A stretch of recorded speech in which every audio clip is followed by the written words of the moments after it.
오늘 아침에 우리에게 주시는 하나님 말씀은 구약성경 신명기 6장 10절에서 15절까지 말씀입니다. 구약성경 270페이지에 있는 말씀 6장 10절부터 제가 봉독을 하겠습니다.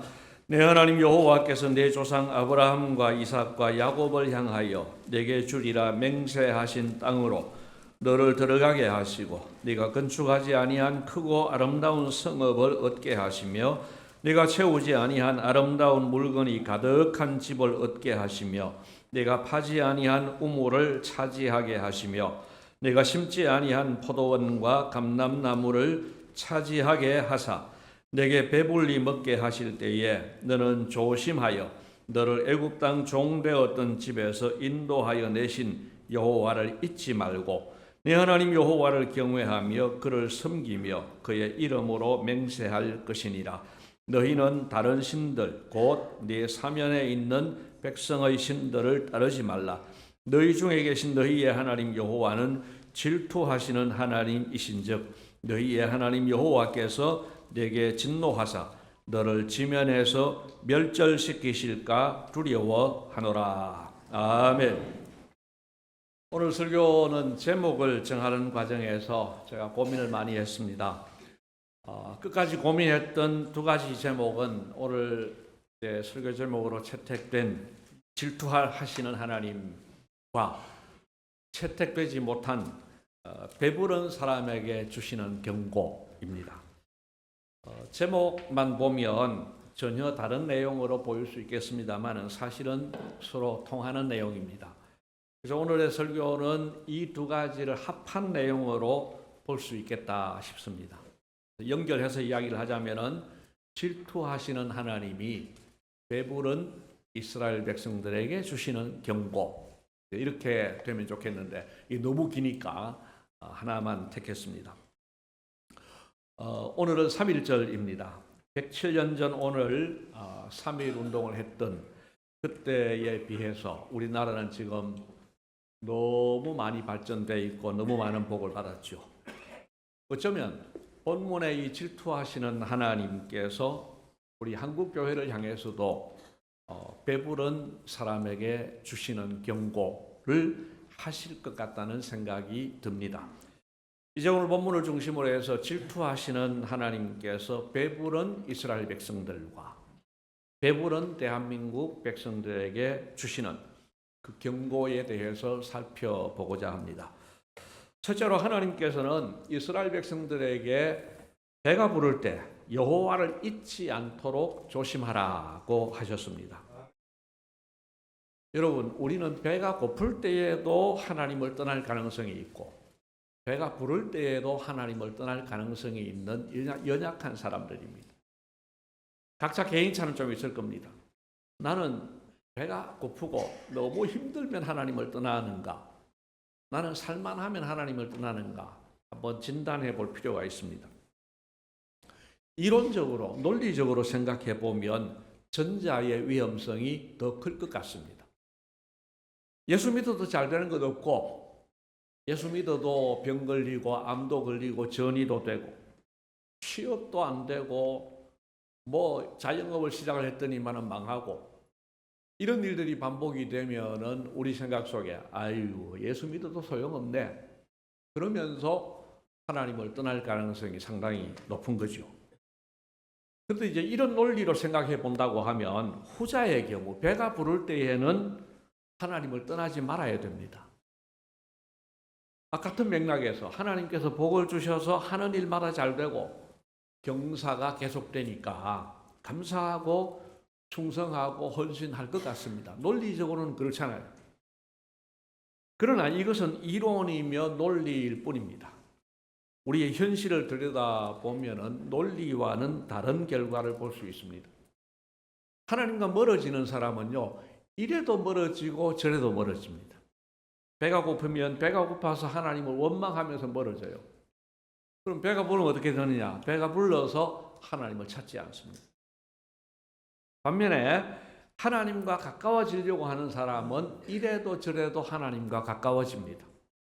자, 배가 고프면 배가 고파서 더 하나님께 기도하면서 가까워지죠. 배가 부르면 하나님께 감사해서 찬송하면서 하나님과 더 가까워지는 겁니다. 여러분, 우리 하늘교회 모든 성도들은 이래도 저래도 하나님과 가까워지시기를 축복합니다. 하나님과 멀어질 궁리만 찾지 마시고 이래도 하나님과 가까워지고 저래도 하나님과 가까워지는, 배가 고프면 고파서 하나님 도와주세요 하고 간절히 기도함으로 가까워지고, 배가 부르면 하나님 이렇게 배불리 주시니 감사합니다 찬송하면서 하나님과 가까워지시기를 축복합니다. 다시 본문으로 돌아가 봅시다. 먼저 이 본문의 배경을 잠시 살펴보겠습니다. 자, 시기적으로는 출애굽한 지 40년이 되었습니다. 그 다음에 지리적으로는 지금 지점은 가나안 땅이 바로 코앞에 눈에 보이는 지점까지 왔습니다. 이 시점, 이 지점에서 위대한 지도자 모세는 지금 죽음을 선고받고 있습니다. 너는 그 땅에 못 들어가니까 이제는 내가 부를 테니까 이제 올라오너라 하고 하나님이 예고를 해 두셨어요. 그러니까 이 백성들을 자식처럼 사랑하던 모세가 생각하니 걱정이 많죠. 이 백성들이 내가 있어도 하나님 이렇게 잘 안 섬겼는데 내 죽고 나면은 이들이 얼마나 하나님 잘 섬기겠는가 걱정이 되는 거예요. 그래서 이스라엘 백성들에게 다시 한번 교훈해서 그들로 하여금 하나님 잘 섬길 수 있도록 설교하고 가르치고 한 내용이 신명기서예요. 자, 이 말씀을 듣는 이스라엘 백성들은 연령에 좀 특징이 있습니다. 극소수 몇 명을 제외하고는 모두가 60세 이하예요. 60이 다 되면은 뭐 늙어서 죽느냐 그게 아니고 60 이상 된 사람들은 하나님 앞에 원망하다가 벌로 다 죽었습니다. 그리고 40살 이하의 사람들은 광야에서 태어났고 40에서 60까지의 사람들은 이제 성인이 되기 전까지는 애굽에서 노예 생활했고, 그리고 이제 출애굽에서 40년 동안 광야 생활한 사람들입니다. 그러니까 이 백성들은 지금까지 자기 집을 가져본 적이 없어요. 자기 땅을 가져본 적이 없습니다. 자유를 누려본 적이 없습니다. 물론 광야 생활 가운데는 자유를 누렸지만은 자기들 스스로 농사 짓고 집 짓고 이런 거는 경험해 본 적이 없고 자기 아버지, 할아버지한테도 들어본 적이 없습니다. 이런 사람들에게 하나님께서 지금 그들이 꿈도 꾸지 못할 복을 지금 약속하시는 거예요. 곧 시행을 한다는 거예요. 그 내용이 10절과 11절 말씀인데요. 우리 같이 한번 읽는데 좀 천천히 뜻을 묵상을 하면서 같이 한번 읽겠습니다. 10절과 11절입니다. 내 하나님 여호와께서 네 조상 아브라함과 이삭과 야곱을 향하여 내게 주리라 맹세하신 땅으로 너를 들어가게 하시고 내가 건축하지 아니한 크고 아름다운 성읍을 얻게 하시며 내가 채우지 아니한 아름다운 물건이 가득한 집을 얻게 하시며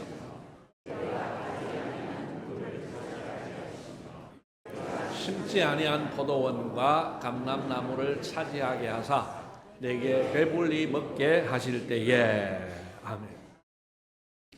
이제 이들에게 지금 많은 복이 주어집니다. 성읍이 주어지고 집도 주고 우물도 파주고 다 준다는 거예요.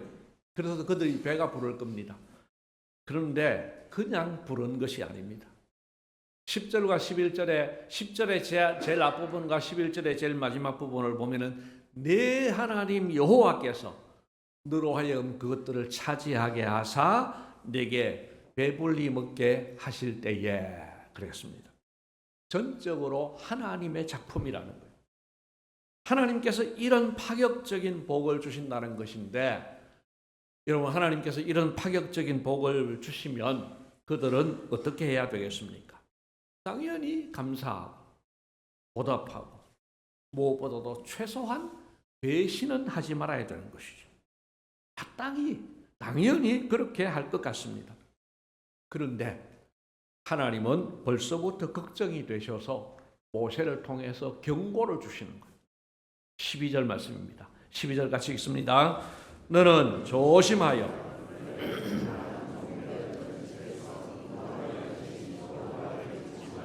아멘. 여러분 이게 쓸데없는 기우일까요? 여러분 기우가 뭡니까? 걱정이 많아가지고 하늘이 무너질까 걱정하는 게 기우입니다. 여러분 하나님께서 이렇게 쓸데없는 걱정을 하실까요? 그게 아니에요. 사람을 너무 잘 아시는 창조주 하나님께서 이 백성들이 어떻게 갈지를 미리 아시고 경고하시는 겁니다. 제가 교육자 생활을 좀 일찍 시작해가지고요. 벌써 이제 횟수를 헤아려 보니까 44년이 지나고 45년째 하더라고요. 전도사부터 시작해가지고. 그런데 이 기간 동안에 제 경험에 의하면 고난으로 인해서 섭섭해서 하나님을 떠나는 사람도 있기는 하지만 그리 많지 않아요. 그런 케이스보다는 오히려 잘 돼서 변질되고 마음이 하나님을 떠나는 케이스가 훨씬 더 많더라는 거예요. 여러분 이런 사람들은 교회를 그냥 훅 떠나버리지는 않는 것 같아요. 그런 사람도 있기는 하지만 문제는 뭐냐면 몸은 여기 있어요. 몸은 여기 있는데 마음이 하나님을 떠나는 거예요. 어떤 현상이 나타납니까?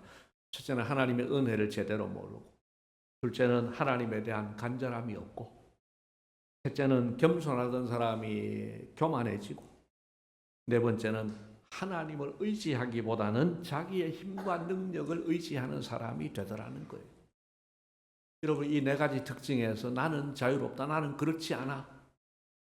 여러분 이러실 수 있습니까? 이게 우리 대한민국 국민들의 모습이며 한국교회 목사와 교인들의 모습이라는 생각이 들지 않습니까? 정도 차이는 있겠지만 우리가 지금 그렇게 변질된 것은 아닌지 살펴보고 진단해 보아야 됩니다. 여러분 우리나라는 지나간 몇십 년 동안 정말 놀라운 복을 받았습니다. 이 5가지 복을로 추릴 수 있는데, 요약할 수 있는데 1945년 8월 15일에 해방됐습니다. 나라를 되찾았습니다. 50년도에 6.25 전쟁이 일어났지만 하나님께서 공산화를 막아주시고 이 나라를 지켜주셨습니다. 세 번째는 70년대쯤에 이후에 가난을 극복했습니다. 네 번째는 80년대에 민주화를 이루었습니다. 다섯 번째는 기독교에 눈부신 부흥을 주셨습니다. 여러분 이 5가지 종합 세트로 100년 안에 이 5가지를 다 이룬 나라는 제가 알기로는 이 세상에 우리나라밖에 없어요. 우리 유식하신 최강석 선교사님 오셨는데, 최 선교사님 그런 나라 있습니까? 그런 나라가 없어요. 여러분 이 5가지를 여기 계신 연세 드신 분들은 다 경험하셨어요. 한 세대 가운데서. 여러분 100년도 안 되어서 이 5가지 복을 누린 나라는 진짜로 우리나라밖에 없는 거 아니에요. 전적으로 하나님께서 부어주신 복입니다. 그런데 지금 우리는 배가 불러서 하나님을 잊은 것 아니냐 하는 말입니다. 여러분 우리가 어떻게 변했는지 글자 한자 차이인데 한번 보십시오. 하나님만 의지하던 사람이 하나님도 의지하는 사람으로 변질된 것은 아니냐 하는 겁니다. 참 우리나라 말이 재미가 있어요. 묘미가 있어요. 딱 글자 한자인데 얼마나 차이가 나는지. 하나님만 의지하는 사람. 배고플 때는 하나님만 의지하는 사람이었는데 배가 부르니까 하나님도 의지하는 사람이 되지 않았느냐 하는 것입니다. 하나님이 중심에 계셨는데 유일한 생명줄인 줄 알고 하나님만 붙들었는데 살만하니까 하나님이 중심에서 밀려나고 내가 의지하는 여러 가지 중에 한 분이 하나님이 아니냐는 것입니다. 여러분 그런 것이 아니기를 바랍니다만 쉽게 나는 아니야 라고 하지 마시고 두렵고 떨리는 마음으로 진단하며 하나님의 경고를 새겨 들으시기를 축복합니다. 두 번째로 하나님께서는 이스라엘 백성들에게 배가 부를 때 네 하나님 여호와를 경외하라고 하셨습니다. 방금 말씀드린 대로 이스라엘 백성들이 앞으로 배부를 사람이 될 것인데 그것은 자기 힘으로 이룬 성공이 아닙니다. 타고난 것도 아닙니다. 우연히 주어진 것도 아닙니다. 전적으로 하나님께서 주시는 겁니다. 하나님께서 조상 아브라함과 이삭과 야곱을 향하여서 내게 주리라고 맹세하셨는데 그 약속대로 하나님께서 그 후손들에게 지금 선물로 주시는 겁니다. 그러므로 그들은 복을 받아 배부르게 되면 마땅히 복 주신 하나님을 경외해야 합니다. 그런데 그들이 하나님을 배신할 것 같으니까 미리 경고를 주시는데 어떻게 경고하십니까? 여러분 13절과 14절 말씀입니다. 같이 한번 읽도록 하겠습니다. 내 하나님 여호와를 경외하며 그를 섬기며 그의 이름으로 맹세할 것이니라. 너희는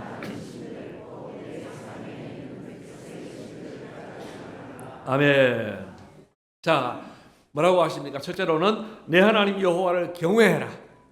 경외함은 두려워함과 사랑함의 복합이라고 말씀드렸습니다. 하나님을 두려워하면서 사랑하는 거예요. 사랑하면서 두려워하는 거예요.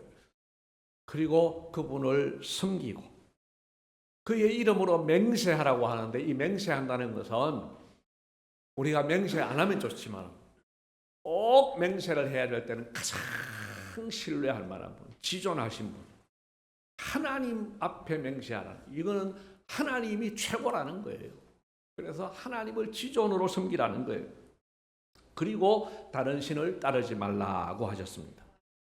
여러분 이치를 따진다면 너무나도 당연한 이야기잖아요.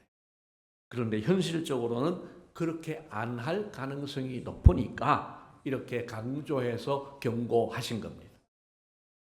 혹시 여러분은 나는 다른 신을 섬긴 적이 없으니까 나는 이 말씀에서 자유롭다고 생각하시겠습니까? 저도 어릴 때는 그렇게 생각했습니다. 기독교 집안에서 태어나가지고 제사 한번 드려본 적 없고 어디에 절해본 적 없습니다. 그래서 저는 다른 신을 섬긴 적도 없고 우상을 섬긴 적도 없다고 생각했습니다. 그러나 세월이 흐를수록 말씀을 깨달을수록 나도 다른 신들을 섬기고 있다는 생각이 들었습니다. 어떤 점에서 그렇습니까? 여러분 예수님 말씀으로 한번 확인해 보시죠. 마태복음 6장 24절 말씀입니다. 같이 읽습니다. 한 사람이 두 주인을 섬기지 못할 것이니 혹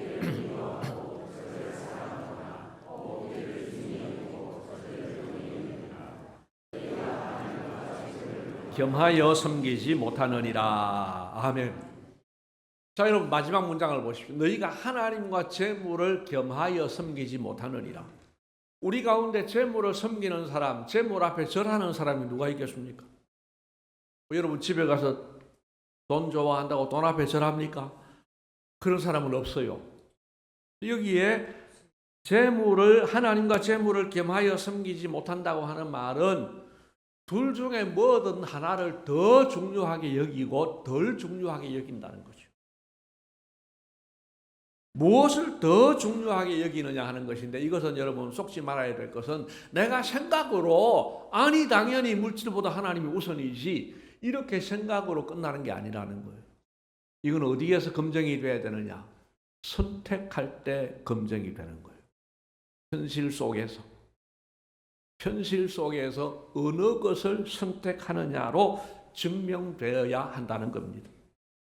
하나님을 섭섭해 하면서 재물을 선택하면 그 재물은 우리에게 신이 되는 거예요.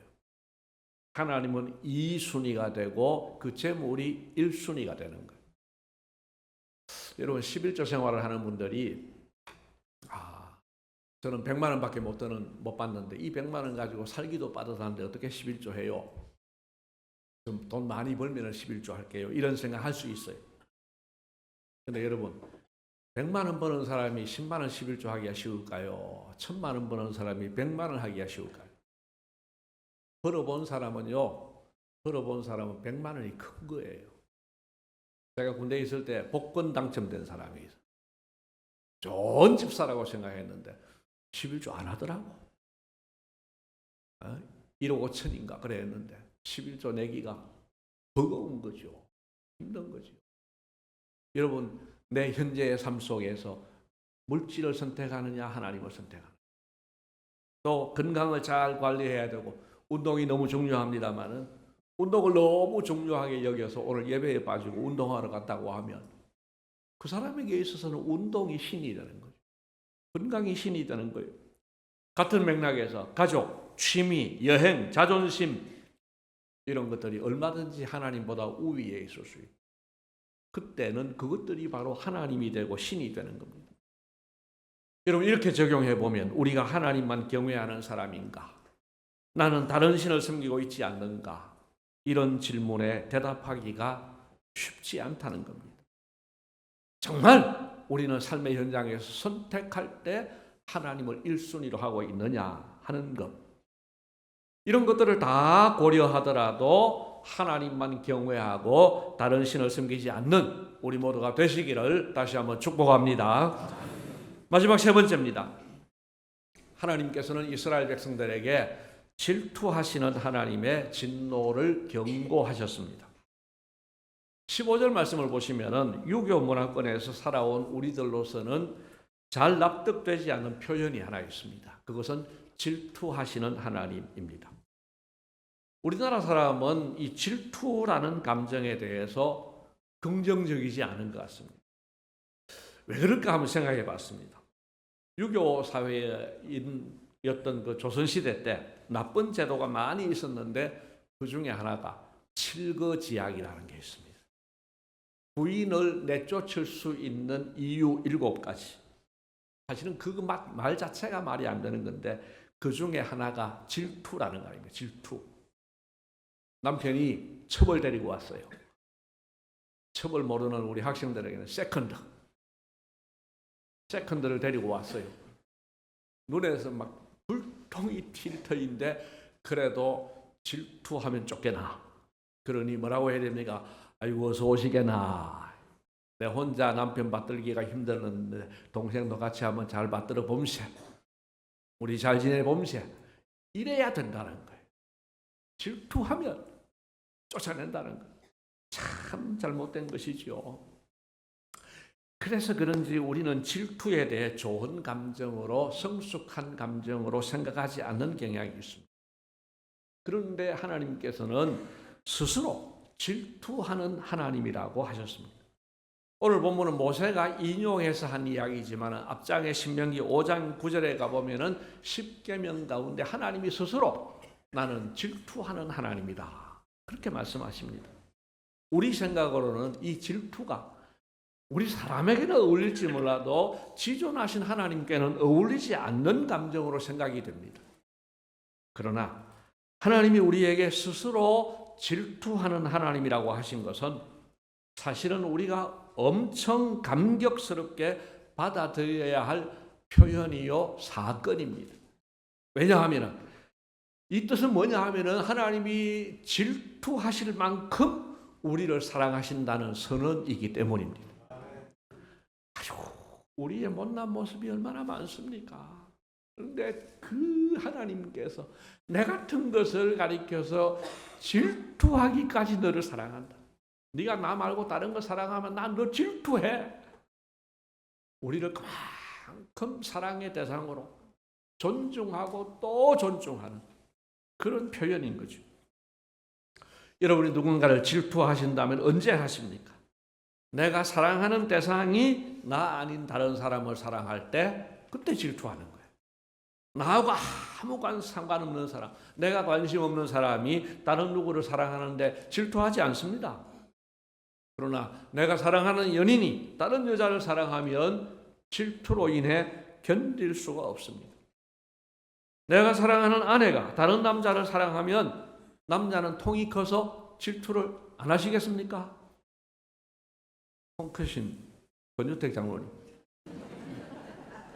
노미 집사님이 딴 남자 사랑하면 통이 커서 질투 안 하시겠어요?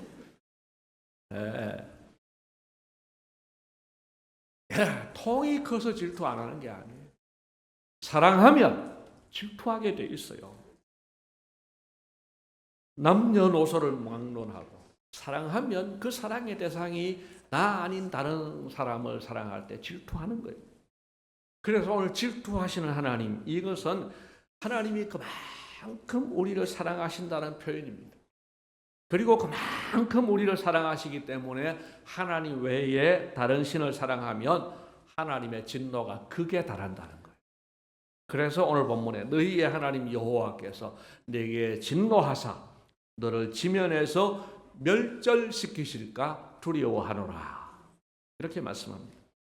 이스라엘 백성들은 이 말씀 속에서 그들을 향한 하나님의 사랑을 깨달아야만 했고 하나님의 경고를 명심해야만 했습니다.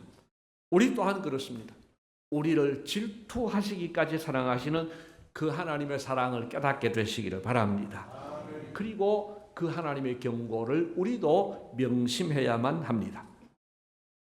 오늘 우리 시대 교인들, 목사를 포함해서 우리들은 하나님을 질투하시게 하는 삶을 살 때가 많은 것 같습니다. 예배보다, 기도보다, 순종보다 귀한 것이 너무 많아요. 말씀과 기도보다 TV 시청을 좋아하고 하나님 위해 사용할 시간은 없다고 하면서 유튜브는 얼마나 많이 보고 있는지. 대한민국 유튜브 시청 시간 평균을 내보니까 한 달에 한 40시간 된대요. 하루에 1시간 20분 정도 기본으로 본다는 거예요. 유튜브 볼 시간은 있어도 성경 볼 시간은 없고 그러고 사는 거예요. 럭셔리한 삶을 살기 위해서 더 좋은 집을 사고 더 좋은 차를 타고 밖에 나가서 외식하고 그러다 보니까 헌금할 돈이 없어요. 헌금할 돈이 어디 있어? 여러분, 시간과 물질의 사용은 가치관의 표현입니다. 시간은 딱 정해져 있어요. 물질도 정해져 있어요. 그걸 어디에 쓰느냐 하는 것은 가치관이라는 거예요. 또 내 감정이 어디에서 민감해지는가? 내가 화가 난다고 하면 무엇 때문에 화가 나는가? 내가 정말 기분이 좋으면 무엇 때문에 기분이 좋은가? 살펴보면 내가 하나님이 욕 듣는 것 때문에 막 화가 나고 하나님이 즐거워하고 기뻐하시는 것 때문에 나도 덩달아 기뻐하고 그럼 하나님 중심이에요. 하나님이 욕을 듣든 말든 하나님은 모르겠고 내한테 돈 10만 원이라도 들어오면 막 기분이 좋고 내가 돈 많은 손해볼 일이 생기면 막 화가 나고 여러분 이렇게 되면은 결국은 우리는 하나님 우선이 아닌 거예요. 여러분 우리에게 1순위가 누구인지 그냥 머리로만 말고 내 삶의 현장에서 선택할 때 1순위가 누구인지를 점검해 보십시다. 여러분 이 말씀을 남의 이야기로 듣지 마시고요. 오늘 우리에게 주시는 말씀으로 듣고 우리 모두 하나님의 크신 사랑에 감사하며 하나님이 주신 경고대로 하나님을 잊지 말고 경외하시기를 주님의 이름으로 축복합니다.